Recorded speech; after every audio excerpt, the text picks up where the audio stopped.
ஒரு ஊர்ல ஒரு துறவி இருந்தார், புத்த சமய துறவி. அந்த ஊர் மன்னன் அவரை பத்தி கேள்விப்பட்டிருக்கான். ஒரு நாள் புறப்பட்டு போனான், துறவியின் பாதங்களை தொட்டு வணங்கினான்.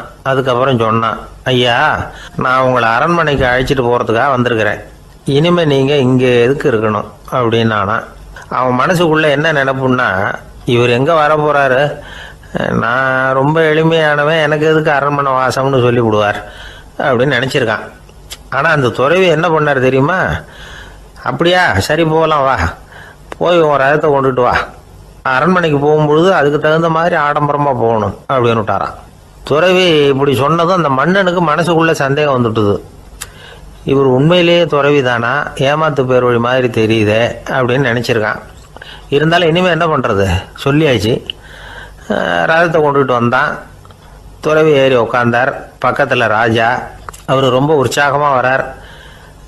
இவன் ரொம்ப சோர்ந்து போய் வரான். துறவி மரத்தடியிலேயே வாழ்ந்து பழக்கப்பட்டவர், அரண்மனையில எளிமையா ஒரு இடத்துல உட்காந்துக்குவார் அப்படின்னு நினைச்சான். ஆனா அப்படி இல்லை.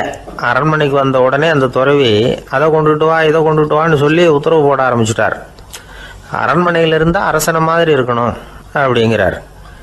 ராத்திரி பூரா சௌரியமா தூங்கினார். பகல்ல அரண்மனை தோட்டத்துல உலாவ வேண்டியது, நீச்சல் குளத்துல குளிக்க வேண்டியது, இப்படியே பொழுது போக்கிட்டு இருக்கிறார். அந்த அரண்மனையில துறவி மகிழ்ச்சியா இருக்கிறார். மன்னனால அப்படி இருக்க முடியல. அவருக்கு எந்த கவலையும் இல்லை, இவனுக்கு அரசாங்க கவலைகள். துறவி அப்படி இருக்கிறத இவனால தாங்கிக்க முடியல. ஒரு நாள் அவர்கிட்டயே போய், நான் உங்ககிட்ட கொஞ்சம் பேசணும் நானா. துறவி பார்த்தார்.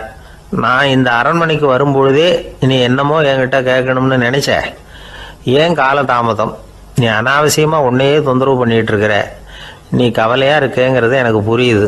நான் மரத்தடியில் இருந்தப்போ கூட என்னை அடிக்கடி சந்திச்சுக்கிட்டு இருப்ப, ஏதாவது விளக்கம் கேட்கறது உண்டு.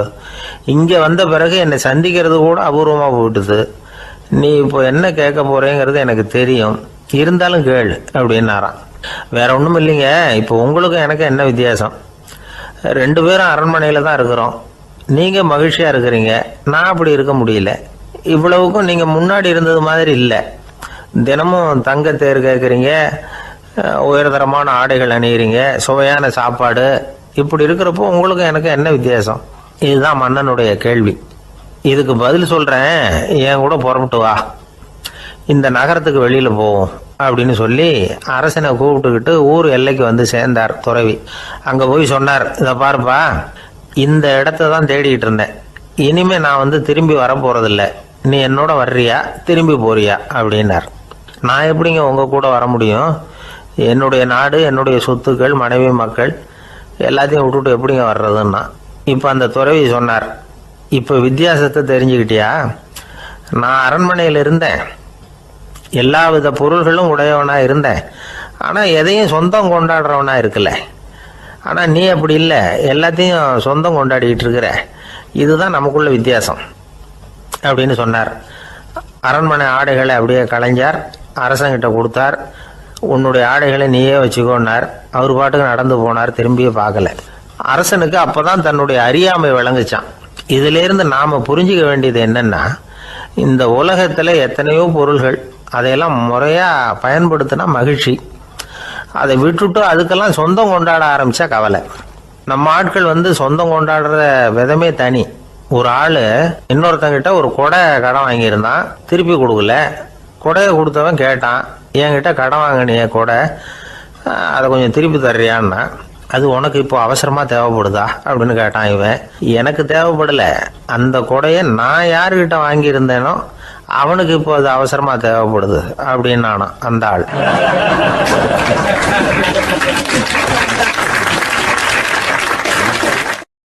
ஒரு சீன தேசத்து அரசர் இருந்தார். அவருக்கு வயசாயிட்டுது. அவருக்கு அடுத்தபடியாக அவருடைய புள்ள பட்டத்துக்கு வரணும், ஆட்சி பொறுப்பை ஏற்றுக்கணும். ஒரு நல்ல தலைவனுக்கு இருக்க வேண்டிய பண்புகள்லாம் தன்னுடைய மகனுக்கு இருக்கணும்னு விரும்பினார் அந்த அரசர். அதனால் இளவரசனை பக்கத்தில் இருந்த ஒரு குரு கிட்ட அனுப்புனார். இளவரசன் அவர்கிட்ட போய் சேர்ந்தான். அந்த குரு என்ன பண்ணார் தெரியுமா? இவனை பார்த்து சொன்னார், இதை பாருப்பா, நீ என்ன பண்ணுற, இப்போவே பக்கத்தில் இருக்கிற காட்டுக்கு போ, நடுக்காட்டில் போய் ஒரு இடத்துல உட்காந்துக்கோ. அங்கே என்னென்ன சத்தம்லாம் உன் காதில் விழுதுன்னு கவனித்து கேளு. உன் காதில் விழுந்த ஓசைகள் என்னென்னங்கிறத என்கிட்ட சொல்லு, அதுதான் எனக்கு தெரியணும், உனக்கு வேலையும் அதுதான் அப்படின்னு சொல்லி அனுப்பி வச்சுட்டார். இளவரசன் காட்டுக்கு போனான். குரு சொன்னபடியே ஒரு இடத்துல உட்காந்து கவனித்து கேட்டான். அதுக்கப்புறம் குருக்கிட்ட திரும்பி வந்தான். என்னென்ன சத்தம்லாம் கேட்ட அப்படின்னு கேட்டார் குரு. குருவே, காட்டில் நான் பறவைகள் சத்தம்லாம் கேட்டேன், மிருகங்களின் ஓசையையும் கேட்டேன், இதை தவிர இடி மின்னல் மழை இதுகளோட சத்தத்தையும் கேட்டேன் அப்படின்னா. குரு யோசனை பண்ணார், நீ இன்னமும் சரியாக கேட்கல, அதனால் மறுபடியும் காட்டுக்கு போ, கொஞ்ச நாள் தங்கியிருந்து கேட்டுட்டு வா அப்படின்னார். இளவரசனுக்கு ஒன்றும் புரியல. இருந்தாலும் குருவின் கட்டளையாச்சே, மறுக்க முடியுமா? உடனே அவன் மறுபடியும் காட்டுக்கு போனான். ஒரு இடத்துல உட்காந்தான். கொஞ்ச நேரம் உன்னிப்பாக கவனித்து கேட்டான். சில நாள் கழித்து குருக்கிட்ட திரும்பி வந்தான். குருவே, இந்த தடவை சில துல்லியமான சத்தங்களை எல்லாம் கேட்டான். தேனி பறக்கிற சத்தம், நீரோடையின் மெல்லிய ஓசை, இதெல்லாம் கேட்டேன்னா. குரு சிரித்தார். நீ மறுபடியும் காட்டுக்கு போ, இன்னும் சில நாள் அங்கே இரு, முழுமையாக கவனமாக கேட்டுக்கிட்டு வா அப்படின்னு சொல்லி அனுப்பி வச்சுட்டார். இளவரசனுக்கு குழப்பம் அதிகமாயிட்டுது. ஒன்றுமே புரியல. மறுபடியும் காட்டுக்கு போனான். மௌனமாக ஒரு இடத்துல உட்காந்துட்டான். அப்படியே தியானத்தில் ஆழ்ந்துட்டான். சில நாளில் அவனுக்கு இதுவரை கேட்காத ஓசைகள்லாம் கேட்க ஆரம்பிச்சிட்டுது. இதைத்தான் நான் கேட்கணும்னு என்னுடைய குரு எதிர்பார்த்துருக்கிறாருங்கிறத புரிஞ்சுக்கிட்டான். உடனே குருக்கிட்ட ஓடனான். குருவே, இந்த தடவை காதுகளுக்கு கேட்க முடியாத சில ஓசைகளை கூட என்னால் உணர முடிஞ்சுது. பூ மலருகிற ஓசை, சூரியனால் பூமி சூடாகிறப்போ எழுகிற ஓசை, காலை பனித்துளி இந்த புல்லுலாம் குடிக்கிற ஓசை, இது எல்லாம் என்னால் நல்லா கேட்க முடிஞ்சுது அப்படின்னா. குருவுக்கு இப்போ தான் திருப்தி ஏற்பட்டு தான். இளவரசனை பார்த்து சொன்னார், இதை பாருப்பா, இப்போ தான் நாட்டை ஆளுகிற தகுதி உனக்கு வந்திருக்குது அப்படின்னு சொல்லி அதுக்கு விளக்கமும் கொடுத்தாராம். எந்த அரசன் தன்னுடைய மக்களின் இதயம் பேசுகிற மௌன மொழியை, மௌன வார்த்தைகளை கேட்குறானோ அவன்தான் ஆள தகுதி உள்ளவன். எந்த அரசன் தன்னுடைய மக்களின் உணர்ச்சிகளை உண்மையாக உணர்றானோ அவன்தான் முதன்மையான அரசன். போலி வார்த்தைகளை மட்டும் கேட்டுட்டு பல மௌன ராகங்களை காதில் வாங்கிக்காதவன் அரசனே இல்லை. எந்த நாட்டில் எப்போ ஒரு அரசன் தன்னுடைய மக்களின் உணர்ச்சிகளை கேட்க மறுக்கிறானோ அன்னையிலேருந்தே அந்த நாடு அழிய தொடங்குது அப்படின்னு அர்த்தம். இதுதான் அந்த குரு இளவரசனுக்கு போதிச்சது. வாயால் பேசுகிறத மட்டும் கேட்டு ஏமாறக்கூடாது, உணர்ச்சிகளையும் கேட்கறதுல தான் மனப்பக்குவம் உண்டாகும். மக்கள் உணர்ச்சிகளை புரிந்து கொள்ளாத அரசர்கள் நீடிச்சிருக்க முடியாது. அது மாதிரி நாடுகளில் அடிக்கடி குழப்பம் தான் உண்டாகும். அப்படி இருந்தால் அடிக்கடி ஆட்சி மாறிக்கிட்டு இருக்கும். அப்படிப்பட்ட ஒரு தேசம், அங்கே ஒரு சிறைச்சாலையில் 3 கைதிகள் பேசிக்கிட்டு இருந்தாங்க. ஒருத்தன் சொன்னான், நான் இந்த நாட்டு ராஜாவை எதிர்த்து பேசிக்கிட்டு இருந்தேன், அதனால் என்னை பிடிச்சி கொண்டாந்து இங்கே போட்டுட்டாங்க அப்படின்னா ஒருத்தன். இன்னொருத்தன் சொன்னான், நான் இந்த நாட்டு ராஜாவை ஆதரித்து பேசிக்கிட்டு இருந்தேன், அதனால் என்னை பிடிச்சி கொண்டாந்து இங்கே தள்ளி விட்டாங்க அப்படின்னா. அது சரி, நீ என்ன தப்பு பண்ண அப்படின்னு சொல்லி 3வது ஆளை பார்த்து இவங்க கேட்டாங்க. அதுக்கு அந்த ஆள் சொல்கிறான், நான் தான் இந்த நாட்டு ராஜா அப்படின்னானா.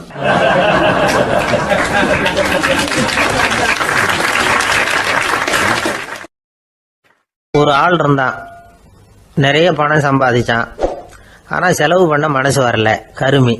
அவன் என்ன பண்ணா, சேர்த்த பணம் பூராவையும் ஒரு மரத்தடியில் புதைச்சி வச்சுருந்தான். வாரத்துக்கு ஒரு தடவை அந்த மரத்தடிக்கு வருவான், புதைச்ச இடத்த ஆவலோடு பார்த்துக்கிட்டு இருப்பான், அதுக்கப்புறம் போயிடுவான். அவ்வளவுதான். ஒரு நாள் ஒரு திருடன் வந்தான். இவன் புதைச்சி வச்சுருந்ததெல்லாம் எடுத்துகிட்டு போட்டான். இது தெரிஞ்சு போச்சு. அந்த கருமி புலம்ப ஆரம்பிச்சிட்டான். இவன் புலம்பலை கேட்டதும் அக்கம் பக்கத்தில் இருந்தவங்கெல்லாம் ஓடி வந்தாங்க. என்ன விஷயம்னு விசாரித்தாங்க. இவன் சொன்னான். ஒரு பெரியவர் கேட்டார், ஏப்பா, வாரம் இந்த இடத்த பார்க்குறதாக சொன்னியே, எப்போவாவது இதில் இருக்கிற பணத்தை எடுத்து செலவு பண்ணியிருக்கியா அப்படின்னு கேட்டார். நான் அப்பப்போ அதை பார்க்கறது தான் வழக்கம், அதை தொட்டதே இல்லைன்னு அவன். சரி அப்படின்னா இப்போவும் நீ அதே மாதிரி வாரம் ஒரு தடவை இந்த இடத்த பார்த்துட்டு போகலாமே அப்படின்னாராம் அந்த பெரியவர். அதுவும் சரிதானே, எவ்வளவு காலமானாலும் அவன் அந்த பணத்தை எடுத்து செலவு பண்ண போகிறதில்ல. அப்படி இருக்கிறப்ப உள்ளே பணம் இருந்தாலும் ஒன்று தான், இல்லாமல் போனாலும் ஒன்று தான்.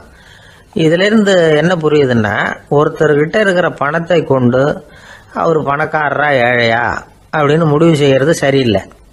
அந்த செல்வத்தை அனுபவிக்கிற திறன், பயன்படுத்துகிற திறன், அதை வச்சு தான் அவர் ஏழையா பணக்காரரா அப்படிங்கிறத நிர்ணயம் பண்ணணும். அதுதான் சரி.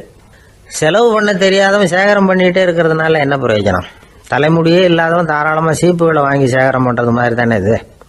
சில சமயம் செலவு பண்ண நாம் தயாராக இருந்தால் கூட அந்த செல்வம் நமக்கு பயன்படுறதில்ல. அரேபியாவில் ஒரு நகை வியாபாரி விலை உயர்ந்த முத்துக்களை எல்லாம் அவர் வச்சு வியாபாரம் பண்ணிகிட்டு இருந்தார். அவர் ஒரு சமயம் ஒரு பாலைவனம் வழியாக போயிட்டு இருக்கிறார் ஒட்டகத்தில். அப்போ திடீர்னு கடுமையான புயல் வீச ஆரம்பிச்சுட்டுது. திசை தவறி இவர் எங்கேயோ வந்துட்டார். கூட வந்தவங்களையும் காணல, எங்க போனாங்களோ தெரியல. இவர் ரொம்ப பயந்து போய் அங்கேயும் எங்கேயுமா அலைஞ்சு தெரிகிறார். வழியே தெரியல.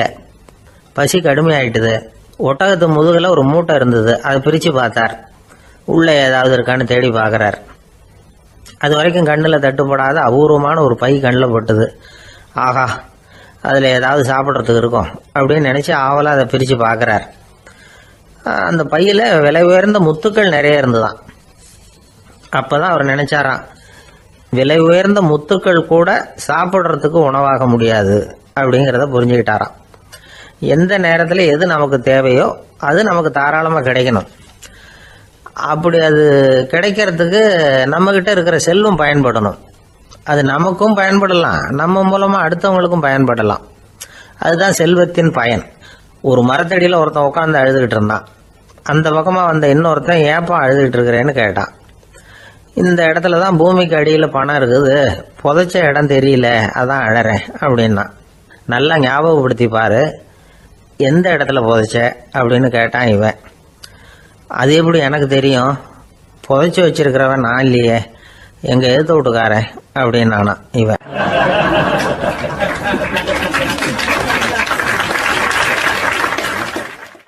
சில பேரை இப்படி சொல்றது உண்டு. அடுத்தவங்களை அனுசரித்து நடந்துக்க தெரியல, அவன் என்ன சார் மனுஷன் அப்படிம்பாங்க. சக மனிதர்களோட எப்படி பழகிறது அப்படின்னு தெரியாததுனாலேயே பல பேர் இன்னைக்கு சங்கடப்பட்டுக்கிட்டு இருக்கிறாங்க. வசதி வாய்ப்பெல்லாம் சரியா இருக்கும், ஆனால் வாழ்க்கை சரியா இருக்காது. இன்னொருத்தர்கிட்ட எப்படி பேசுறது பழகிறதுங்கிறது தெரியாததுனால தான் இந்த அவஸ்தை. சரி, இந்த அவஸ்தை இல்லாமல் வாழறது எப்படி? இதுக்கு அனுபவசாலிகள் சில வழிமுறைகளை சொல்றாங்க. அதெல்லாம் என்னென்னங்கிறத இப்போ தெரிஞ்சுக்குவோம். முதல்ல நம்ம நாக்கு நம்ம கண்ட்ரோலில் இருக்கணும். வார்த்தைகளை கொட்டி விட்டு அதுக்கப்புறம் அள்ள முடியாமல் கிடந்து கஷ்டப்படக்கூடாது. எப்படி பேசுகிறோங்கிறதும் முக்கியம், பேசுகிறப்ப எப்படி முகத்தை வச்சிருக்கிறோங்கிறதும் முக்கியம். அன்பாக பேசினாலும் நல்லா இருக்கும். அப்படி பேசுகிறப்ப ஆதரவாக அவர் தோள் மேலே ஒரு கையை போட்டுக்கிட்டு பேசினா இன்னமும் நல்லா இருக்கும். ரெண்டாவது விஷயம், இன்னொருத்தர்கிட்ட பேசுகிறப்ப வாக்குறுதிகளை அள்ளி வீசக்கூடாது. கொடுக்குற வாக்குறுதி குறைச்சலாக இருக்கணும். அப்படி கொடுத்த வாக்குறுதியை கண்டிப்பாக நிறைவேற்றணும். நாம் ஒருத்தரை பாராட்டுறோம் அல்லது அவரை பற்றி அபிப்பிராயம் சொல்கிறோம்னா அது ஆக்கப்பூர்வமாக இருக்கணும். நம்ம பாராட்டு அல்லது விமர்சனம் அடுத்தவருடைய முன்னேற்றத்துக்கு உதவுறது மாதிரி இருக்கணும். நாம் சொல்கிறத கேட்டுட்டு அவன் தலையில் கையை வச்சுட்டு உட்காந்துடக்கூடாது. எப்பவும் உற்சாகமாக இருக்கணும், முகம் மலர்ச்சியாக இருக்கணும். மனுஷன் இருந்தால் வருத்தம், கவலை, ஏமாற்றம் எல்லாம் இருக்க தான் செய்யும். அதெல்லாம் மனசில் இருக்கட்டும். அந்த வருத்தமும் கவலையும் ஏமாற்றமும் சேர்ந்துக்கிட்டு நம்ம முகத்தில் இருக்கிற மலர்ச்சியை மூடி மறைக்கிறதுக்கு நாம் இடம் கொடுத்துடக்கூடாது. எந்த விஷயத்தை பற்றி யாருக்கிட்ட பேசினாலும் வெளிப்படையாக பேசணும், திறந்த மனசோட பேசணும். மூடி மறைச்சி முன்னு மூழ்கிக்கிட்டு இருக்கக்கூடாது. இன்னொருத்தர்கிட்ட பேசுகிறப்போ விவாதம் பண்ணுங்க, அது தப்பு இல்லை. ஆனால் வாதாடிக்கிட்டு இருக்கக்கூடாது. அதாவது என்ன சொல்கிறாங்கன்னா, டிஸ்கஸ் பண்ணலாம், ஆர்கியூ பண்ணக்கூடாதான். நம்மக்கிட்ட இருக்கிற நல்ல குணங்களை நாம் எடுத்து சொல்லிகிட்டு இருக்கக்கூடாது. அந்த நல்ல குணங்களே நம்மளை பற்றி எடுத்து சொல்லணும். அது மாதிரி நடந்துக்கணும். அதே மாதிரி அடுத்தவங்க கிட்ட உள்ள கெட்ட குணங்களை பற்றி அவசியம் இல்லாமல் நாம் பேச வேண்டியதில்லை. உங்களை பற்றி யாராவது தப்பாக பேசுகிறாங்களா, அப்படி அவங்க பேசுறதுல உண்மை இல்லையா அப்படின்னா அதை நீங்கள் பொருட்படுத்த வேண்டியதில்லை, விட்டுடலாம். அது தானாக போயிடும். ஒரு 4-5 பேரோட பேசிக்கிட்டு இருந்தீங்கன்னா எல்லாருக்கும் முக்கியத்துவம் கொடுங்க, யாரையும் அலட்சியப்படுத்தாதீங்க. தமாஷா பேசலாம், ஆனால் அவங்க தமாஷ் அடுத்தவங்களை கேலி பண்ணுறதா இருக்கக்கூடாது. நமக்கு கிடைக்க வேண்டியது கிடைக்கலையே அப்படிங்கிற தவிப்பு நம்மகிட்ட இருக்கக்கூடாது. அது தேவையில்லை. உங்கள் செயல்பாடுகள் தெளிவாக இருக்கட்டும், பாராட்டு தானாக அவங்கள தேடிட்டு வரும். இன்னொரு மனுஷனுடைய மனசில் கௌரவமான ஒரு இடத்த பிடிக்கணும்னா நாம் இந்த குணத்தை எல்லாம் நம்மகிட்ட வளர்த்துக்கணும். இதெல்லாம் அனுபவசாலிகள் சொல்லியிருக்கிற குறிப்புகள். இந்த குறிப்புகளை சரியாக புரிஞ்சுக்கணும், அது முக்கியம். தப்பாக புரிஞ்சுக்கிட்டா என்ன ஆகும் தெரியுமா? இதை கேளுங்க. ஒருத்தர் வந்தார், சார் அடுத்தவங்க தோள் மேலே கையை போட்டுக்கிட்டு அன்பாக பேசணும்னு சொன்னீங்க, அப்படிதான் பேசினேன். அவர் முதுக கூட தட்டி கொடுத்தேன், என் வேலை போயிட்டுது சார், வீட்டுக்கு அனுப்பிச்சுட்டாங்க அப்படின்னார். யாருக்கிட்ட அப்படி பேசுனீங்கன்னு கேட்டோம். என் முதலாளிகிட்ட சார் அப்படிங்கிறார் ரொம்ப சோகமா.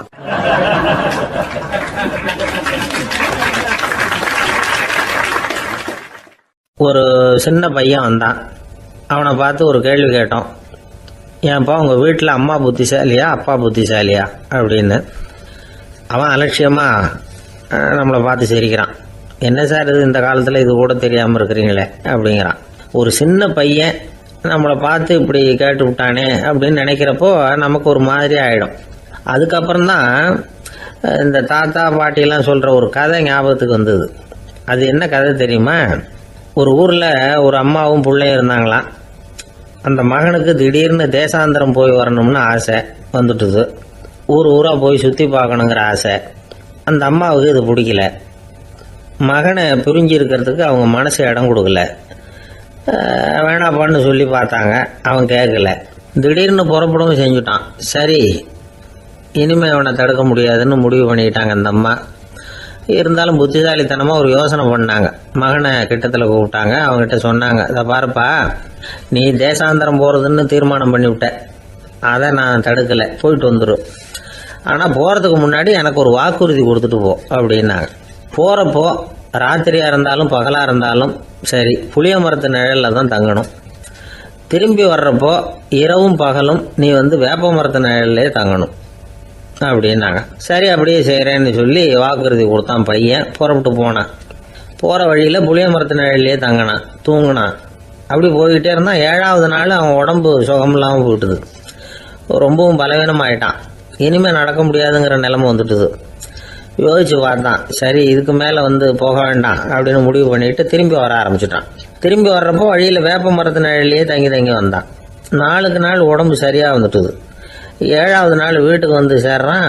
உடம்பு பழையபடியே கலகலப்பாயிட்டுது. பூரண சுகம். தேசாந்திரம் போன பையன் திரும்பி வந்துட்டானே அப்படின்னு அந்த அம்மா ஆச்சரியப்படலை. ஏன்னா அவங்களுக்கு தெரியும் இப்படி ஆகும்னு. பையன் சீக்கிரமாக திரும்பி வரணுங்கிறதுக்காக தான் அவங்க அந்த யோசனையை சொன்னாங்க. என்ன விஷயங்கிறதையும் அவங்களே சொன்னாங்க. மகனே, புளிய மரத்து நிழல் உடம்புக்கு உஷ்ணத்தை கொடுக்கும், சீக்கம் உண்டாக்கும். அதனால் நீ தொடர்ந்து புளிய மரத்து நிழலில் தங்கினாவே நோய்க்கு ஆளாயிட்ட. அதனால் பயணத்தை முடிச்சுக்கிட்டு திரும்பி வரணுங்கிற முடிவுக்கு வந்துட்ட. திரும்பி வர்றப்போ நீ தங்கினது வேப்ப மரத்து நிழல். அது உடம்புக்கு குளிர்ச்சியை தரக்கூடியது, நோயை தீர்க்கக்கூடியது. அதனால் சுகமாக வீட்டுக்கு சேர்ந்துட்ட. உன்னோட தேசாந்திர பயணத்தை தடுக்கிறதுக்காக தான் இப்படி பண்ணினேன் அப்படின்னாங்களாம் அந்த அம்மா. பார்த்தீங்களா அம்மாவோட புத்திசாலித்தனத்தை? அப்பாவாக இருந்தால் இப்படியா பண்ணுவார்? ஒரு அப்பா பையன்கிட்ட 10 ரூபா கொடுத்து இதை எடுத்துக்கிட்டு அடுத்த ஊருக்கு போய் அங்கே இருக்கிற மாமா கிட்ட இதை கொடுத்துட்டு வாடா, வழியில் எங்கேயாவது மரத்தடியில் படுத்து தூங்கி விடாதே அப்படின்னு எச்சரிக்கை பண்ணி அனுப்புனாராம். பையனுக்கு எச்சரிக்கையாக வாழறது எப்படிங்கிறத கற்றுக் கொடுக்கறதுக்காக இப்படி பண்ணார். அவன் பணத்தை வாங்கிட்டு போனான். அப்பா சொன்னதை மறந்துட்டு ஒரு மரத்தடியில் படுத்து தூங்கிட்டான். அவனுக்கு தெரியாமல் அவன் பின்னாடியே போன அப்பா அவன் கையில் இருந்த அந்த 10 ரூபாய் நைஸாக எடுத்துகிட்டு வந்துட்டார். அவன் பையில் தானே வச்சுருந்தான், அது தெரியாமல் எடுத்துகிட்டு வந்துட்டார். அவன் தூங்கிக்கிட்டு இருக்கான். எடுத்துகிட்டு ஒரு மறுபடியும் வீட்டுக்கு வந்துட்டார். பையன் முழிச்சுக்கிட்டு பையை தடவி பார்க்குறான், பணத்தை காணும். அழுதுகிட்டே திரும்பி வந்தான். அப்பா கிட்ட விஷயத்த சொன்னான். அப்பா சிரிச்சுக்கிட்டே சொன்னார், அதுக்கு தான்ப்பா ஆரம்பத்திலேயே எச்சரிக்கை பண்ணினேன், இனிமேலாவது நீ ஜாக்கிரதையாக இருக்கணும் அப்படிங்கிறதுக்காக தான் இப்படி பண்ணினேன். அந்த பணம் எங்கேயும் போயிடல, நான் தான் அதை உனக்கு தெரியாமல் எடுத்து வச்சிருக்கிறேன். இதோ பாரு அப்படின்னு சொல்லிட்டு சைடு பாக்கெட்டில் கையை விட்டா அது ஓட்டையாக இருக்குது. அதை எவனோ ஏற்கனவே கத்திரிச்சு எடுத்துகிட்டு போயிட்டான். இப்போ அப்பா முகத்தில் அசடு வழிஞ்சுதான்.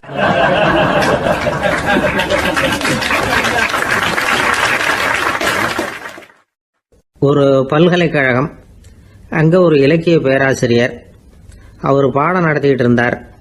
ராபர்ட் ப்ரௌனிங் எழுதிய கவிதைகளை பற்றி சொல்லிகிட்டு இருக்கிறார். மாணவர்களும் ரொம்ப அக்கறையாக அதை கேட்டுக்கிட்டு இருக்கிறாங்க. ஒரு குறிப்பிட்ட கவிதையை பற்றி சொல்லும் பொழுது அந்த பேராசிரியருக்கே ஒரு சந்தேகம். அதாவது அந்த கவிதையின் சரியான அர்த்தம் என்னங்கிறதுல சந்தேகம். பேராசிரியர் யோசனை பண்ணார். அந்த கவிதையை முழுசாக புரிஞ்சிக்க முடியல. அதனால் மாணவர்களை பார்த்து சொன்னார், மாணவர்களே, ஒரு நாள் பொறுத்துங்க, இந்த கவிதையை எழுதின கவிஞர் எங்கள் வீட்டுக்கு பக்கத்தில் தான் இருக்கிறார். இன்னைக்கு சாயந்தரம் நான் அவரை நேரிலேயே போய் பார்க்குறேன். பார்த்து இதுக்கு என்னங்க அர்த்தம்னு கேட்டுட்டு வந்துடுறேன். அதுக்கப்புறம் உங்ககிட்ட சொல்கிறேன் அப்படின்னாரா. அன்னைக்கு சாயந்தரமே அந்த பேராசிரியர் கவிஞரை தேடிக்கிட்டு போயிட்டார். கவிஞர் அவங்க வீட்டில் அவர் பாட்டு உட்காந்துருந்தாராம். இவர் போய் அவர் முன்னாடி உட்காந்தார். அப்புறம் கேட்டார், ஐயா, அந்த கவிதையின் முழு பொருள் என்னன்னு தெரிஞ்சுட்டு போகிறதுக்காக வந்திருக்கிறேன் அப்படின்னாராம். எந்த கவிதை அப்படின்னாராம் அவர். இவர் அந்த கவிதையை சொல்லியிருக்கார். கவிஞர் கொஞ்சம் யோசனை பண்ணிவிட்டு அப்புறம் சொன்னாராம், பேராசிரியரே நீங்க கொஞ்சம் தாமதமா வந்துட்டீங்கன்னாராம். இவருக்கு ஒன்றும் புரியல. நீங்க என்ன சொல்றீங்க? நான் தாமதமா வந்துட்டேன்னா? நீங்க தான் உயிரோடு இருக்கிறீங்களே, அப்படி இருக்கும்பொழுது நான் தாமதமா வந்துட்டேன்னா அது எப்படி அப்படின்னு இவர் குழம்பி இருக்கிறார்.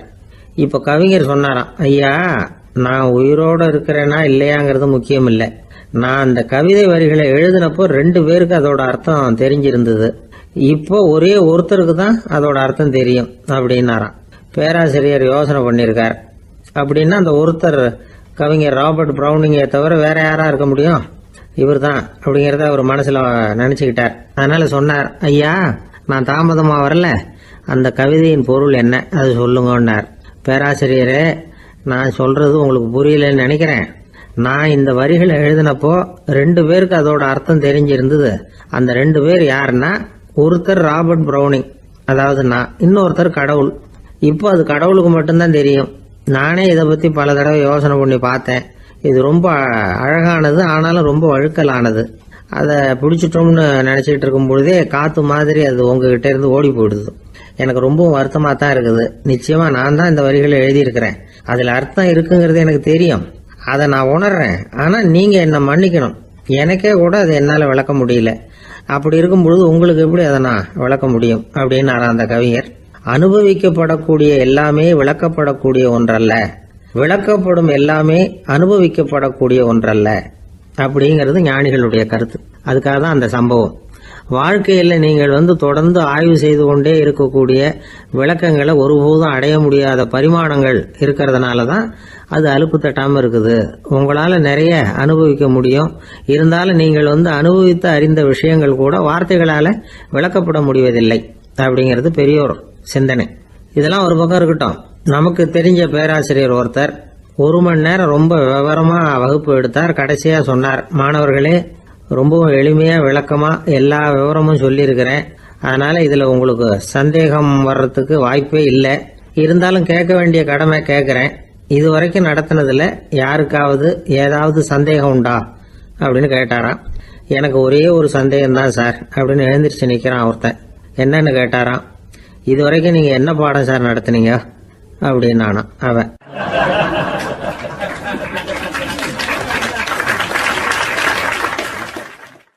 ஒருத்தன் எப்படி நடந்துக்கிறாங்கிறத வச்சு தான் அந்த ஆள் எப்படிங்கிறத நாம முடிவு பண்றோம்.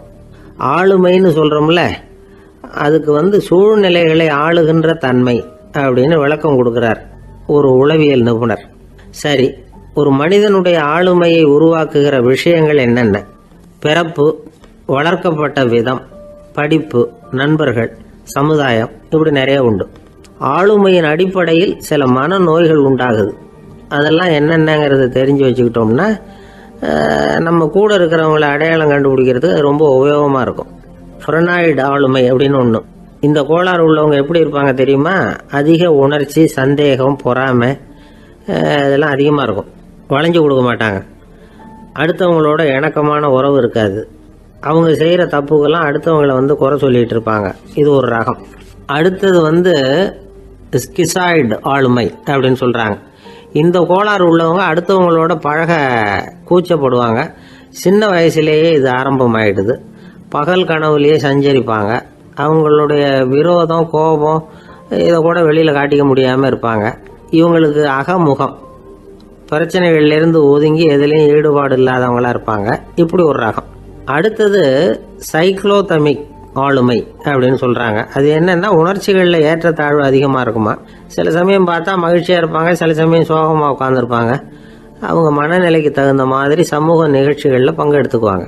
இன்னொரு வகை என்னன்னா, எண்ண பீடிகை ஆளுமை அப்படின்னு பேர் வச்சிருக்கிறாங்க. அதுக்கு இவங்களுக்கெல்லாம் கரெக்டாக இருக்கணும், எல்லாம் சட்டத்திட்டம், இதுலேயும் ஒரு ஒழுங்குமுறை, இப்படி எதிர்பார்க்குற மனோபாவம். இவங்க எதிர்பார்ப்புக்கும் அரண்முறைக்கும் மற்றவங்க கட்டுப்படணும்னு நினைப்பாங்க. இந்த நிலைமை நீடிச்சா என்ன ஆகும் தெரியுமா? அலைக்கழிக்கிற எண்ணங்கள் திரும்ப திரும்ப ஒரே செயலை செய்ய தூண்டுற மன தளர்ச்சிக்கு ஆளாயிடுறாங்க. அடுத்தது ஹிஸ்டீரியா ஆளுமை. சின்ன விஷயத்தையெல்லாம் பெருசுபடுத்தி நாடகமாக்குற நடிகர்கள் இவங்க. உணர்ச்சி அதிகம் உள்ளவங்க. இவங்க மன எழுச்சியில் பக்குவமின்மை, குழந்தைத்தனம், முதிர்ச்சியின்மை எல்லாம் இருக்கும். தன்னலம் மிக்க குணம். பிறர் தன்னை மட்டுமே கவனிக்கணும்னு நினச்சி செயல்படுறது, இதெல்லாம் இவங்க அடையாளம். அடுத்த ரகம் எப்படின்னா வளர்ச்சியற்ற ஆளுமைன்னு சொல்றாங்க.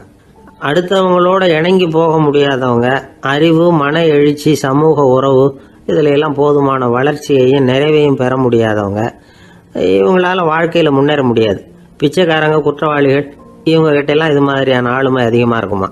அடுத்தது என்னன்னா சோர்வுடைய ஆளுமை. எதுலேயும் உற்சாகம் இல்லாமல் சோர்ந்து போயிருப்பாங்க. அதுக்கெல்லாம் நமக்கு வலிமை இல்லைப்பா அப்படின்னு சொல்லிட்டு இருப்பாங்க. சின்ன விஷயங்களுக்கெல்லாம் அதிர்ச்சி அடையிறது, வாழ்வின் சுவையை அனுபவிக்க முடியாதவங்க. இன்னொரு ரகம் இது கொதித்தெழும் ஆளுமைங்கிறாங்க. எதுக்கு எடுத்தாலும் ஆத்திரம், குரோதம், வன் செயல் இதுல எல்லாம் ஈடுபாடு இப்படி உள்ளவங்க. நத்தை வகை ஆளுமை அப்படின்னு ஒன்று. அடுத்தவங்க மேல விரோதம் இருக்கும், அடிக்கணுங்கிற எண்ணம் இருக்கும். ஆனால் அதை அப்படியே வெளியில காட்டாம அதே சமயம் அமைதியான முறையில் வெறுப்பை வெளிக்காட்டுற ரகம். இவங்கெல்லாம் பேசாம கம்முன்னு இருந்துகிட்டே நினைச்சதை நிறைவேற்றிக்கிடுவாங்க. முன்ஜாக்கிரதை ஆளுமை அப்படின்னு ஒரு ரகமா. பாதுகாப்பின்மை, சந்தேகம், முழுமையின்மை, அறவேக்காட்டுத்தனம் இந்த மனப்போக்கு அதிகமாக இருக்கிறதுனால அகம்பாவம், புடிவாதம், எச்சரிக்கை எல்லாம் அளவுக்கு மீறி இருக்கும். இதுவரைக்கும் நாம் பேசிக்கிட்டு இருந்த ஆளுமை பண்புகள் அளவுக்கு அதிகமாக போயிட்டுதுன்னா ஆளுமை கோளாறுகள் ஏற்படும். அதன் அடிப்படையில் மனவியாதிகள் வருமா. அதனால இணக்கமான எல்லாரும் விரும்புகிற இயல்பான ஆளுமையை பெறுவதற்கு நாம் முயற்சி செய்யணும் அப்படிங்கிறது மனோதத்துவ நிபுணர்களுடைய ஆலோசனை. ஒருத்தர் ஒரு மனோதத்துவ டாக்டரை தேடிட்டு வந்தாராம். டாக்டர், எனக்கு மனசில் ஏதோ வியாதி, ஆளுமை கோளாறு, அதாவது எனக்கு சீக்கிரமாக செத்து போனால் தேவையில்லைன்னு தோணுது அப்படின்னாராம். உடனே அந்த டாக்டர், சரி அப்படின்னா இங்கேயே இருங்க, நான் வைத்தியம் பார்க்குறேன் அப்படின்னாராம்.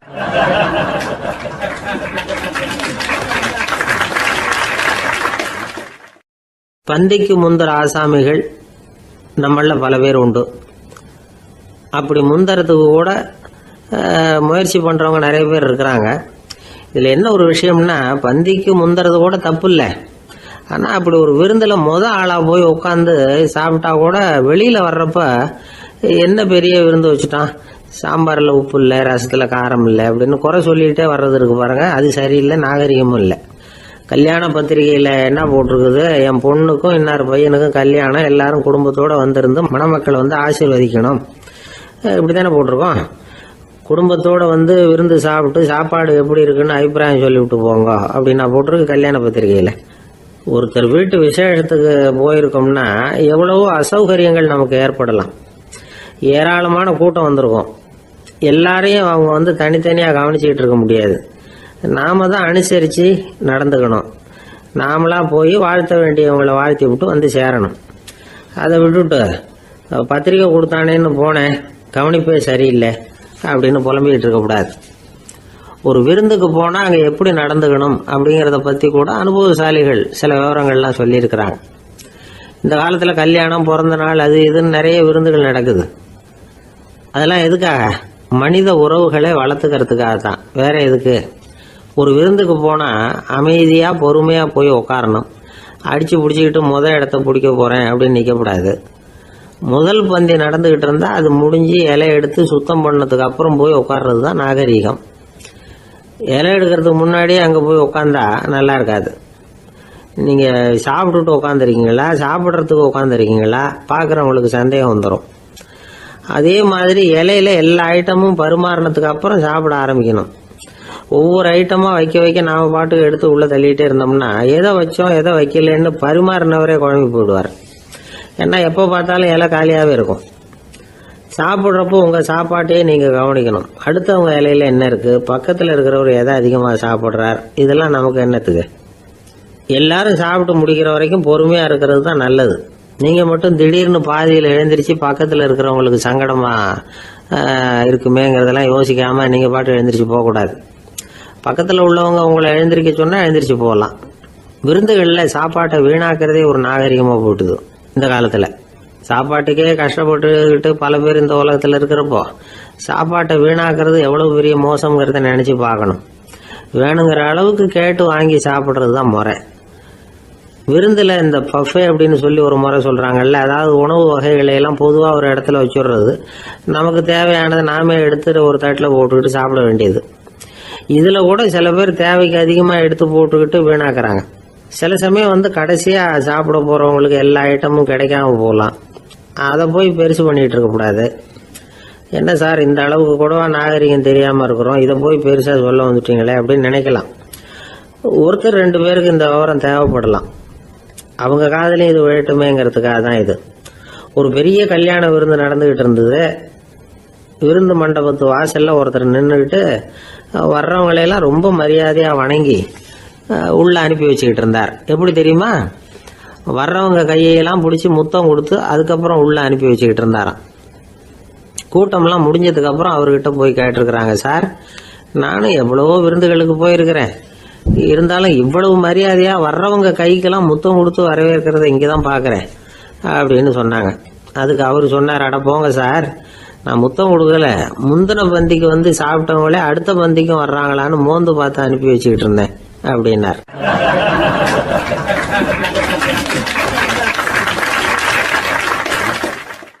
ஒருத்தர் முகத்தை தொங்க போட்டுக்கிட்டு ஒரு மாதிரியாக வந்தார். என்ன விஷயம்னு விசாரித்தேன். என்னுடைய நண்பன் ஒருத்தங்கிட்ட கருத்து வேறுபாடு, இனிமேல் நமக்குள்ளே எந்த சம்மந்தமும் வேணாம்னு நட்பை முறிச்சிட்டு வந்துட்டேன்னா.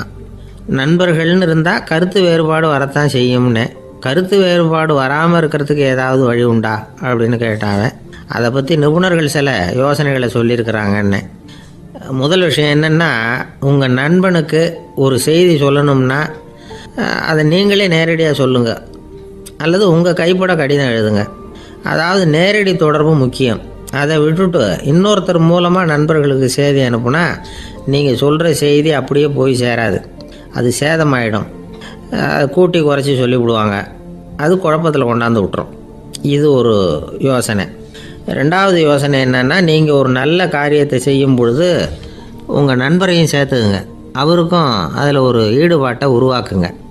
3வது யோசனை, நம்ம பக்கத்தில் இருக்கிற நண்பர் மகிழ்ச்சி அடைகிற மாதிரி ஏதாவது செய்யணும்.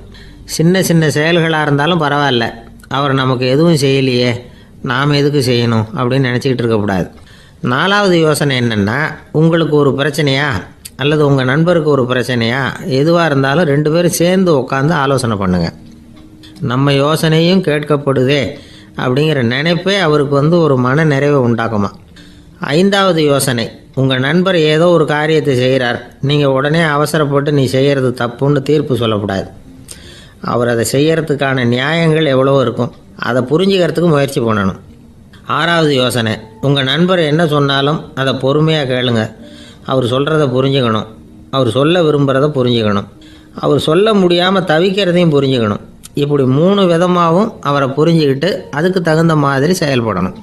7வது யோசனை என்னென்னா, உங்கள் நண்பர் உங்ககிட்ட வந்து ஏதோ ஒரு கருத்தை சொல்கிறார், அது உங்களுக்கு பிடிக்கல, அதுக்காக உடனே நீ சொல்கிறது சரியில்லை, நான் ஒத்துக்க மாட்டேன் அப்படின்லாம் மறுத்துக்கிட்டு இருக்கக்கூடாது. அவர் சொல்கிறத கேட்கணும், பொறுமையாக சிந்திக்கணும், அதுக்கப்புறம் பதில் சொல்லணும். இப்படிலாம் நடந்துக்கிட்டால் நண்பர்களுக்குள்ள கருத்து வேறுபாடு வர்றதுக்கு வாய்ப்பே இருக்காது அப்படின்னு வல்லுநர்கள் தொகுத்து சொல்லியிருக்கிறாங்க இந்த யோசனைகளை. எனக்கு தெரிஞ்ச சில நண்பர்கள் உண்டு, அவங்களுக்குள்ளேயும் கருத்து வேறுபாடுகள் வராமல் இருக்கிறதுக்கு சில நுட்பங்களை கையாளுறது உண்டு.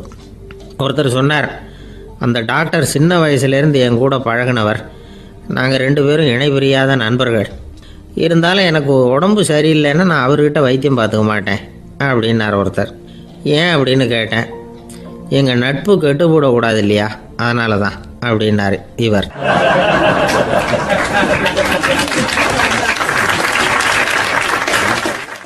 ஒரு சிகை அலங்கார கூடம், ரொம்ப சுறுசுறுப்பாக எல்லாரும் வேலை செஞ்சுக்கிட்டு இருக்கிறாங்க. முடிவெட்டிக்க வந்திருக்கிறவங்க நிறைய பேர், எல்லாரும் வரிசையாக உட்காந்துருக்குறாங்க. அந்த சமயத்தில் திடீர்னு கதவை திறந்துக்கிட்டு ஒருத்தர் உள்ளே வர்றார். அவர் ஒரு பெரிய மனிதர், அவரும் முடிவெட்டிக்கிறதுக்காக தான் உள்ளே வந்திருக்கிறார். அவரை பார்த்த உடனே அங்கே வரிசையில் உட்காந்துருந்தவங்க எல்லாரும் எழுந்திரிச்சு அவர்கிட்ட வந்துட்டாங்க. அவரை சுற்றி நின்றுக்கிட்டாங்க. எப்படி இருக்கிறீங்க, நல்லா இருக்கீங்களா அப்படின்னு விசாரிக்க ஆரம்பிச்சிட்டாங்க. எல்லாம் முடிஞ்சதும் வந்தவர் கேட்டார், வரிசையில் கடைசியாக இருக்கிறவர் யார் அப்படின்னு கேட்டார். ஏன்னு கேட்டாங்க. நான் அதுக்கு அடுத்தபடியாக உட்காரணும், அதுக்காக தான் கேட்குறேன் அப்படின்னார். உடனே அங்கே இருந்தவங்கள்லாம் என்ன சொன்னாங்க தெரியுமா, நீங்கள் வந்து வரிசையில் காத்திருக்கக்கூடாது, நீங்கள் அரசாங்கத்தின் தலைவர், உங்களுக்கு நேரம் முக்கியம், அதனால் நீங்கள் முன்னாடி போங்க அப்படின்னு சொன்னாங்க. ஆனால் அதை அவர் கேட்கல. தோழர்களே, உங்களுடைய கருத்துக்கு ரொம்ப நன்றி, எல்லாரும் வரிசையாக தான் வரணும், அதுதான் முறை, வரிசையில் வரணுங்கிற நடைமுறையை நானும் பின்பற்ற விரும்புகிறேன், நாம் எல்லாரும் சமமானவர்கள் அப்படின்னார். இப்படி சொல்லிவிட்டு வரிசையில் கடைசியாக இருந்த ஒரு நாற்காலியில் போய் உட்காந்துக்கிட்டார். தன் சட்டை பையில் இருந்த ஒரு செய்தித்தாளை எடுத்தார், படிக்க ஆரம்பிச்சிட்டார். ஆனால் அங்கே இருந்தவங்களால இதை பார்த்துக்கிட்டு சும்மா இருக்க முடியல. ஒருத்தர் எழுந்திரிச்சு வந்தார். ஐயா, இப்போ என்னுடைய முறை வந்திருக்குது, நான் தான் போக வேண்டிய முறை. உங்களை இங்கே காத்திருக்க வைக்கிறத விட ஒரு 5 ஆண்டுகளுக்கு கூட நான் முடிவெட்டிக்காமே இருந்துட முடியும் அப்படின்னார். அவர் மறுபடியும் சொன்னார், ஐயா, நீங்கள் வரிசை முறையை தாண்டி போக விருப்பப்படல, சரி, ஆனால் என்னுடைய முறையை மாற்றி கொடுக்கறதுக்கு எனக்கு முழு உரிமை இருக்குது. இதுக்கு பதிலாக உங்களுடைய கடைசி இடத்த நான் எடுத்துக்கிறேன், இதை நீங்கள் மறுக்க முடியாதுன்னார். அங்கே இருந்த மற்றவங்களும் இதை ஒரு மனசாக வற்புறுத்த ஆரம்பிச்சிட்டாங்க. அந்த பெரிய மனிதர் பார்த்தார், சரின்னு கடைசியாக ஒத்துக்கிட்டார். அவர் யார் தெரியுமா? அவர் தான் மாவீரர் லெனின். ரஷ்யாவில் கிரெம்ளின் சிகை அலங்கார கூடத்தில் தான் இது நடந்தது. எல்லாரும் இந்நாட்டு மன்னர்கள்னு வாயளவில் பேசுறதுல என்ன பிரயோஜனம்? நாம் எல்லாரும் சமங்கிறத நடைமுறையில் கடைபிடிச்சி காட்டினவங்க கொஞ்சம் பேர் தான். அவங்களில் ஒருத்தர் தான் லெனின். வரிசையில் நின்று வர்றதுங்கிறது ஒரு சிறந்த பண்பு, உயர்ந்த பண்பு. இன்றைக்கி பல இடங்களில் அது நமக்கு தேவைப்படுது. ஒரு ரேஷன் கடைவாசல், கடை திறக்கிறதுக்கு முன்னாடியே எல்லாரும் வரிசையில் நின்றுட்டாங்க. கடைசியாக வந்த ஒருத்தர் கியூவில் முன்னாடி போகிறதுக்கு முயற்சி பண்ணுறார். ஏற்கனவே நின்றுட்டு இருக்கிறவங்க அவரை முன்னாடி போகிறதுக்கு விட மாட்டேங்கிறாங்க. கடைசியாக போய் நில்லையா அப்படின்னு எல்லாரும் கத்துறாங்க. அது அவர் காதில் வாங்கலை. முண்டி அடிச்சுக்கிட்டு முன்னாடி போகிறதுக்கே முயற்சி பண்ணிகிட்டு இருக்கிறார். எல்லாரும் சேர்ந்து அவரை வலுக்கட்டாயமாக இழுத்து கொண்டாந்து பின்னாடி கொண்டு போய் நிறுத்திவிட்டாங்க. நிறுத்திவிட்டு சொன்னாங்க, இதை பாருப்பா, நாங்கள் இருக்கிற வரைக்கும் நீங்கள் முன்னாடி போய் எதையும் வாங்க முடியாது, தெரிஞ்சுக்கோ அப்படின்னாங்க. இப்போ அந்த ஆள் சொன்னாராம், நான் இங்கே பின்னாடி நிற்கிற வரைக்கும் நீங்களும் எதுவும் வாங்க முடியாது அப்படின்னாராம். ஏன்னு கேட்டிருக்கிறாங்க. நான் தான் அந்த கடையை திறக்க வேண்டிய ஆள் அப்படின்னா.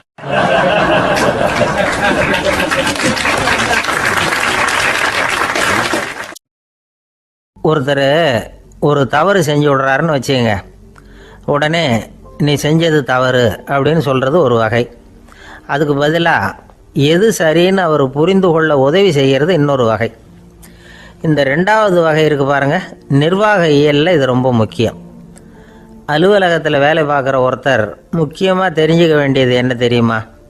சக ஊழியர்கள்கிட்ட எப்படி பழகணும், மேலதிகாரிகள்கிட்ட எப்படி பழகணும், தனக்கு கீழே வேலை செய்கிறவங்கக்கிட்ட எப்படி பழகணும், வாடிக்கையாளர்கள்கிட்ட எப்படி பழகணும், இவங்க எல்லார்கிட்டையும் செம்மையான உறவை ஏற்படுத்திக்கிறது எப்படி. இதையெல்லாம் சொல்லிக் கொடுக்குற பாடம் தான் இன்டர் பர்சனல் ஸ்கில், திறமையான உறவு அப்படிங்கிறது. எந்த வேலையில் இருந்தாலும் சரி, இந்த உறவுகளை வளர்க்கும் திறன் உள்ளவங்க சீக்கிரம் முன்னுக்கு வந்துடுறாங்க. மற்றவங்க கிட்ட உறவை பலப்படுத்திக்கிறது எப்படி அப்படின்னு தெரிஞ்சுக்கிட்டோம்னா எந்த ஒரு தடையையும் சுலபமாக தாண்டி செய்கிற தொழிலில் முன்னுக்கு வந்துடலாம். ஹார்வர்டு பல்கலைக்கழகத்தில் ஒரு கணக்கெடுப்பு பண்ணி பார்த்தாங்களாம். பார்க்குற வேலையில் எது மாதிரி குணாதிசயம் உள்ளவங்க வேகமாக முன்னுக்கு வர்றாங்க அப்படின்னு தெரிஞ்சுக்கிறதுக்காக இந்த கணக்கெடுப்பு. வெவ்வேறு துறையில் வேகமாக முன்னுக்கு வந்திருக்கிற பல பேரை சந்தித்து இந்த சர்வேயை நடத்தியிருக்கிறாங்க. அவங்க கண்டுபிடிச்சி சொல்லியிருக்கிற உண்மை என்ன தெரியுமா? ஒருத்தர் ஒரு வேலையில் இருந்தால் அது சம்பந்தப்பட்ட சப்ஜெக்ட் பற்றிய அறிவு 35% இருந்தால் போதுமா. ஆனால் உறவுகளை வளர்க்கக்கூடிய திறன், இன்டர் பர்சனல் ஸ்கில்லு 65% வேணும். இப்படி உள்ளவங்க சீக்கிரம் முன்னுக்கு வந்துவிடுறாங்களாம். அதனால் ஒருத்தருக்கு வேலை சரியாக புரியலைன்னா கூட விவரமாக மற்றவங்கக்கிட்ட பழகிறது எப்படின்னு புரிஞ்சால் போதும், அவர் முன்னுக்கு வந்துடலாம். அலுவலகங்களில் மட்டும் இல்லை, எல்லா இடங்கள்லையும் இது ரொம்ப முக்கியம். வீட்டுக்குள்ளேயும் இது ரொம்ப முக்கியம், வீட்டுக்கு வெளியேயும் இது முக்கியம். அடுத்தவங்கக்கிட்ட பழகிறது எப்படிங்கிறத தெரிஞ்சிக்காதவன் வாழ்க்கையில் முன்னேற முடியாது. இன்றைக்கி ஆயுதங்களால் காயப்படுத்தி கொள்ளுகிறவர்களை விட வார்த்தைகளால் காயப்படுத்தி கொள்ளுகிறவர்கள் தான் அதிகம். பெரியவங்க என்ன சொல்கிறாங்க தெரியுமா? நீங்கள் இந்த பூமியில் பிறந்ததன் அர்த்தம் பூர்த்தி ஆகணும்னா அடுத்தவங்களுக்கு உதவி பண்ணுங்க. அடுத்தவங்களுக்கு உதவி செய்ய முடியாவிட்டால் கூட பரவாயில்லை, ஆனால் யாரையும் புண்படுத்தி விடாதீங்க அப்படின்னு சொல்கிறாங்க. எனக்கு தெரிஞ்ச ஒருத்தர் ஒரு அலுவலகத்தில் வேலை பார்க்குறார். அவர் சொல்லுவார், எனக்கு இந்த இன்டர் பர்சனல் ஸ்கில் ரொம்ப அதிகம் சார். சக ஊழியர்கள்கிட்ட ரொம்ப சுமூகமாக நடந்துக்குவேன். என் கூட வேலை பார்க்குற ஒருத்தருக்கு ஏதாவது ஒரு கஷ்டம்னா அந்த சமயத்தில் அவர் செய்ய வேண்டிய வேலையை நான் செஞ்சுருவேன் சார் அப்படிம்பார். நான் அவர்கிட்ட சமீபத்தில் அப்படி ஏதாவது செஞ்சுருக்கீங்களா அப்படின்னு கேட்டேன். செஞ்சுருக்கேன் சார். போன வாரம் புதன்கிழமை ஆஃபீஸில் என் பக்கத்து சீட்டுக்காரருக்கு வயிற்று வலி, உடனே நான் மெடிக்கல் லீவ் போட்டுவிட்டு எங்கள் வீட்டுக்கு போயிட்டேன் சார் அப்படின்னார்.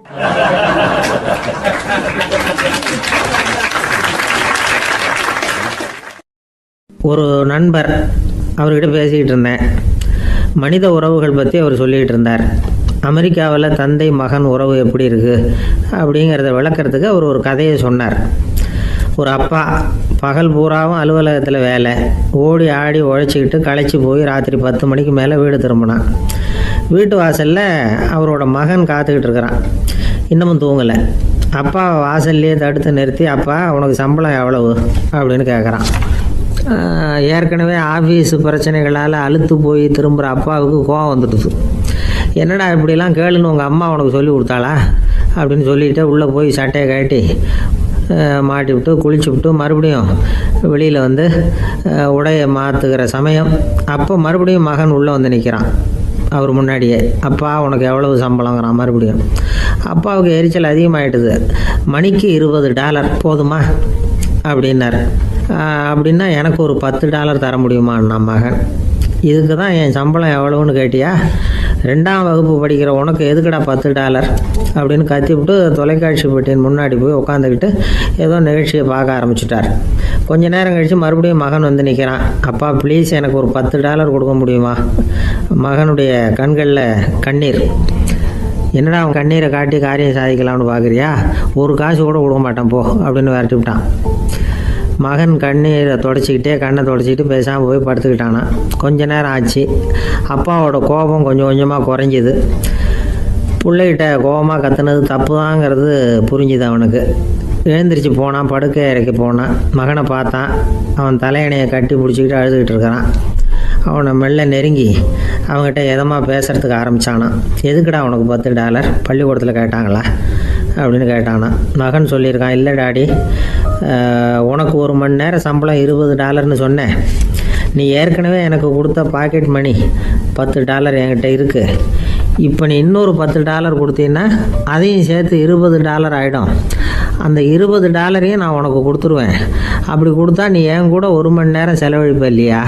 அதுக்காக தான் $10 கேட்டேன் அப்படின்னு சொன்னானான். அந்த அப்பா கண்ணு கலங்கி போச்சான். ஆதரவோடு தன்னுடைய மகனை கட்டி பிடிச்சி அழ ஆரம்பிச்சிட்டாராம். இதுதான் நண்பர் சொன்ன கதை. அமெரிக்கா மட்டும் இல்லை, உலகம் பூராவும் இன்றைக்கி மனித உறவுகள் இப்படி தான் மாறிட்டு இருக்கு. பெரியவர்கள் அறிவுரை என்ன தெரியுமா? உங்கள் குழந்தைகளிடமிருந்து குழந்தை பருவத்தை பிரித்து விடாதீர்கள் அப்படிங்கிறது தான். அதாவது இன்றைய குழந்தைகள் தங்கள் பிருந்தாவனத்தை இழந்து விடுகிறார்கள் அப்படிங்கிறது அவங்களுடைய கருத்து. இந்த நிலைக்கு நாம் காரணமாக இருந்துடக்கூடாது. குழந்தைகளோட விளையாடுவோம், குடும்பத்தோடு உறவாடுவோம் அப்படிங்கிறது தான் நம்முடைய நோக்கமாக இருக்கணும். இன்றைய உறவு முறைக்கு இன்னொரு உதாரணம் சொல்லுவாங்க. ஒருத்தர் வந்தாராம், அவர் பக்கத்தில் ஒரு சின்ன பையன். நாம் அவரை விசாரிக்கிறோம், யார் இந்த பையன் அப்படின்னா அவர் சொல்கிறார், இவன் எனக்கு தூரத்து உறவு அப்படின்னாராம். இந்த தூரத்து உறவுன்னா எப்படின்னு இருக்கான். இதுக்கு அவன் சொல்லியிருக்கிறான், இவன் எங்கள் அப்பாவுக்கு 8வது புள்ள அப்படின்னானான்.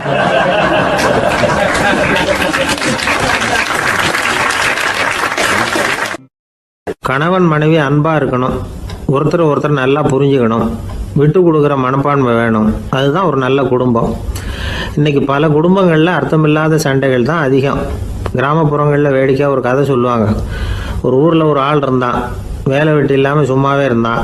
அவனுக்கு கல்யாணம் பண்ணி வச்சாங்களாம். மனைவி வந்து சேர்ந்தா, சும்மாவே உட்காந்துருக்கிறியே, ஏதாவது சம்பாதிக்கிற வழியை பாரு அப்படின்ட்டு இருக்கா. அதுக்கு தான் யோசனை பண்ணிகிட்டு இருக்கிறேன், ஒரு அருமையான ஐடியா அப்படின்னு நானா. என்ன அது சொல்லு அப்படின்ட்டு இருக்கா. அவ ஒரு ஆட்டுக்குட்டி வாங்க போகிறேன்னு இருக்கான். அதை வாங்கி என்ன பண்ண போகிறேன்னா, அந்த குட்டி வளரும், பெருசாகும், அதுக்கப்புறம் அது நிறைய குட்டி போடும் அப்படின்ட்டுருக்கான். சரி, அப்புறம் என்ன, அதையெல்லாம் சந்தையில் கொண்டுட்டு போய் விற்றுவிட்டு அந்த காசுக்கு ஒரு எருவு மாடு வாங்கலாம். சரி, அது எதுக்கு?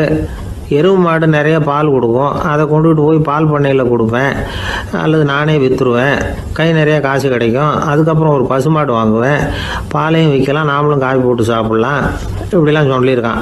அப்போ அந்த பொண்ணு சொல்லிச்சான், அடுத்த தெருவில் இருக்கிற எங்கள் அம்மா வீட்டுக்கும் கொஞ்சம் பால் கொடுத்து அனுப்பலாம் அப்படின்ட்டுருக்கான் அந்த பொண்ணு. இந்த இடத்துல கணவனுக்கு கோவம் வந்துட்டுது. அது எப்படி உங்கள் அம்மா வீட்டுக்கு எதுக்கு கொடுக்கணும், அதெல்லாம் முடியாதுன்றிருக்கான். இந்த இடத்துல சண்டை ஆரம்பமாயிட்டுது.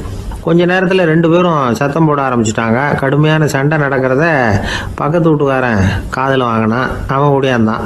அவனுக்கு தெரியும் வாங்காத மாட்டுக்காக இப்படி சண்டை போட்டுக்கிட்டு இருக்கிறாங்கங்கிறது அவனுக்கு புரியும். அவன் ஓடி வந்து சொன்னான், ஏண்டா உன்னோட பசுமாட்டை ஒழுங்காக கட்டி போடக்கூடாதான்னு இருக்கான். என்னடா சொல்கிறேன்னா இவன், உன் மாடு என் தோட்டத்தில் வந்து மேய்ஞ்சுட்டுது, பயிரெலாம் நாசமாயிட்டுது, 10,000 ரூபா அளவுக்கு சேதம், அதை வாங்கிட்டு போகிறதுக்கு தான் வந்தேன், குடுறா 10,000 நானா. இவன் அரண்டு போயிட்டான். அப்புறம் சொன்னான், டே நான் இன்னும் மாடே வாங்கலையே, அதுக்குள்ளே அது வந்து எப்படிடா உன் தோட்டத்தில் மேயும், என்னடா உளறேன்னு இருக்கான். நீ தாண்டா இப்போ உளறிக்கிட்டு இருக்க, மாடே வாங்கலை, அதுக்குள்ளே எப்படிடா வந்து உன்னுடைய மனைவி அவங்க அம்மா வீட்டுக்கு பால் கொடுத்து அனுப்ப முடியும் அப்படின்னு அவன் கேட்டானா. நம்ம ஆளுக்கு இப்போ தான் புத்தி வந்துதான். அர்த்தமே இல்லாத சண்டை போட்டுக்கிட்டு இருக்கிறோம் அப்படிங்கிறத அவன் புரிஞ்சுக்கிட்டானான். இது நம்ம முன்னோர்கள் சொல்லியிருக்கிற ஒரு கதை. சண்டையில் தான் அர்த்தம் இல்லையே தவிர கதையில் அர்த்தம் உண்டு. அதாவது இல்லாத விஷயங்களுக்காக சண்டை போட்டுக்கிட்டு இல்லறத்தை வீணாக்கிக்கிட்டு இருக்கிற மனிதர்கள் இன்றைக்கு நிறைய பேர் இருக்கிறாங்க. ஒருத்தன் தன்னுடைய மனைவியை பற்றி மாமனார்கிட்ட புகார் சொன்னானா, மாமா உங்கள் பொண்ணு அர்த்தமில்லாத சண்டை போடுறா, எதுக்கு எடுத்தாலும் எடுத்து எறிஞ்சு பேசுகிறா அப்படின்ட்டுருக்கான்.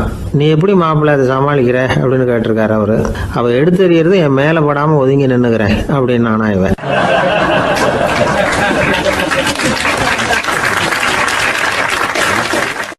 ஒரு ஊர்ல ஒரு துறவி இருந்தார், புத்த சமய துறவி. அந்த ஊர் மன்னன் அவரை பத்தி கேள்விப்பட்டிருக்கான். ஒரு நாள் புறப்பட்டு போனான், துறவியின் பாதங்களை தொட்டு வணங்கினான். அதுக்கப்புறம் சொன்னான், ஐயா நான் உங்களை அரண்மனைக்கு அழைச்சிட்டு போறதுக்காக வந்திருக்கிறேன், இனிமே நீங்க இங்க எதுக்கு இருக்கணும் அப்படின்னானா. அவன் மனசுக்குள்ள என்ன நினைப்புன்னா, இவர் எங்க வர போறாரு, நான் ரொம்ப எளிமையானவன், எனக்கு எதுக்கு அரண்மனை வாசம்னு சொல்லி விடுவார் அப்படின்னு நினைச்சிருக்கான். ஆனால் அந்த துறவி என்ன பண்ணார் தெரியுமா, அப்படியா சரி போகலாம் வா, போய் உன் ரதத்தை கொண்டுட்டு வா, அரண்மனைக்கு போகும்பொழுது அதுக்கு தகுந்த மாதிரி ஆடம்பரமாக போகணும் அப்படின்னு விட்டாரான். துறவி இப்படி சொன்னதும் அந்த மன்னனுக்கு மனசுக்குள்ள சந்தேகம் வந்துட்டுது. இவர் உண்மையிலேயே துறவி தானா, ஏமாத்து பேர் வழி மாதிரி தெரியுதே அப்படின்னு நினச்சிருக்கான். இருந்தாலும் இனிமேல் என்ன பண்ணுறது, சொல்லியாச்சு. ரதத்தை கொண்டுட்டு வந்தான். துறவி ஏறி உக்காந்தார்.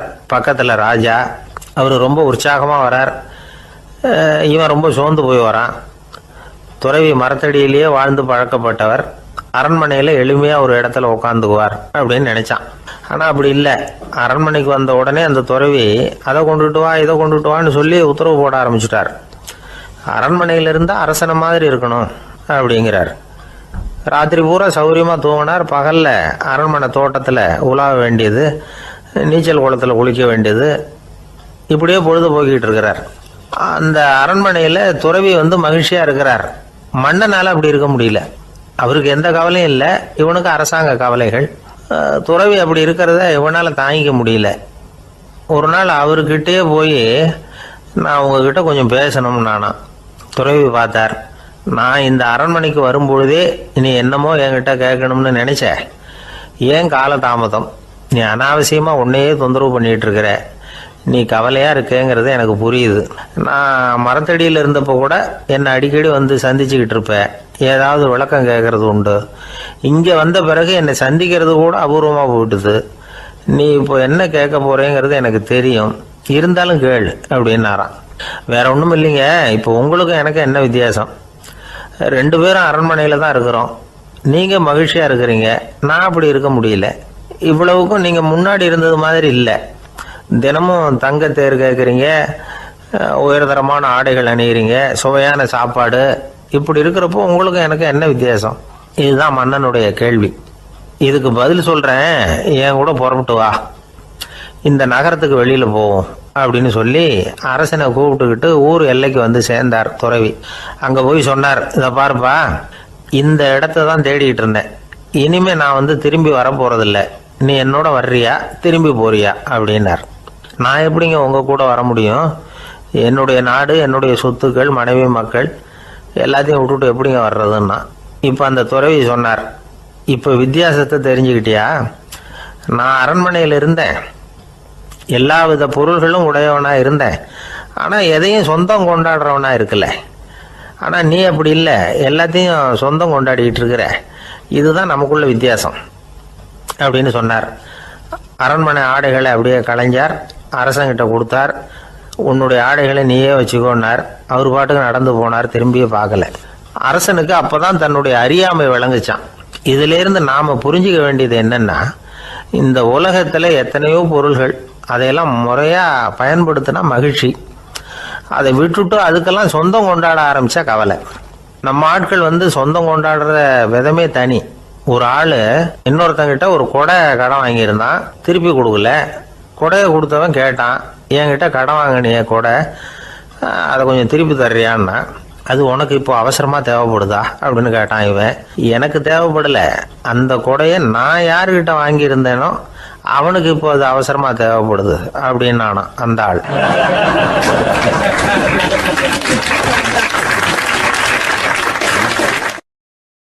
ஒரு ஊர்ல ஒரு புகழ்பெற்ற பத்திரிகையாளர் இருந்தார். அவர் ஒரு நாள் திடீர்னு இறந்து போயிட்டார். அதுக்கப்புறம் நேராக சொர்க்கத்துக்கு போனார். சொர்க்கத்தின் வாசல்ல நின்றுகிட்டு இருந்த ஒருத்தர் அவரை தடுத்தார். இதை பாரு, ஏற்கனவே இங்கே 12 பத்திரிகையாளர்கள் இருக்கிறாங்க, அவங்களுக்கே இங்கே வேலை இல்லை.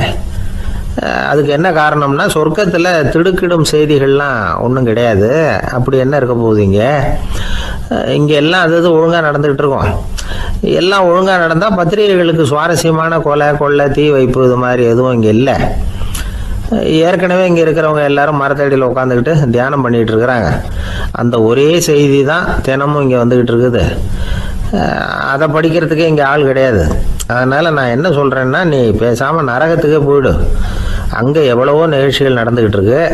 அங்கே தான் அதிகமான பத்திரிகையாளர்கள் தேவைப்படுறாங்க. அங்கே உனக்கு நிறைய வேலை இருக்கும். அதை செய்கிறதில்ல நீயும் மகிழ்ச்சியாக இருக்கலாம் அப்படின்னு சொன்னாராம்.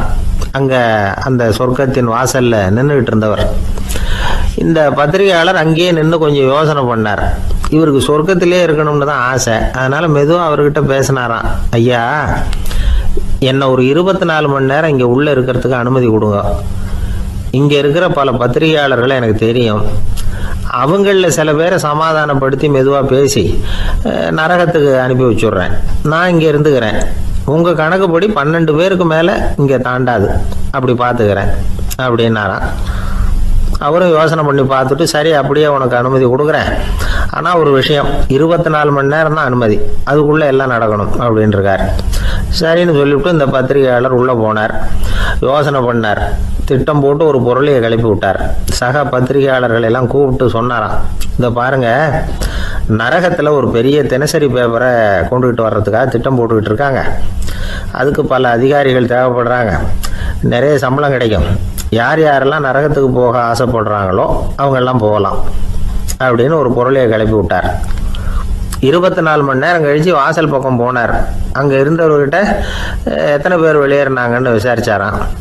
அப்போ அவர் இவரை, நீ வெளியே போகக்கூடாது, முதல்ல உள்ளே தான் இருக்கணும் அப்படின்னு தடுத்தாராம். அப்புறம் சொன்னாராம், நீ சொன்ன செய்தியை கேட்டதும் இங்கே இருந்த எல்லா பத்திரிகையாளர்களுமே நரகத்துக்கு போயிட்டாங்கப்பா, உள்ளே யாருமே இல்லை, அதனால் நீ உள்ளே இருக்கலாம் அப்படின்னாராம்.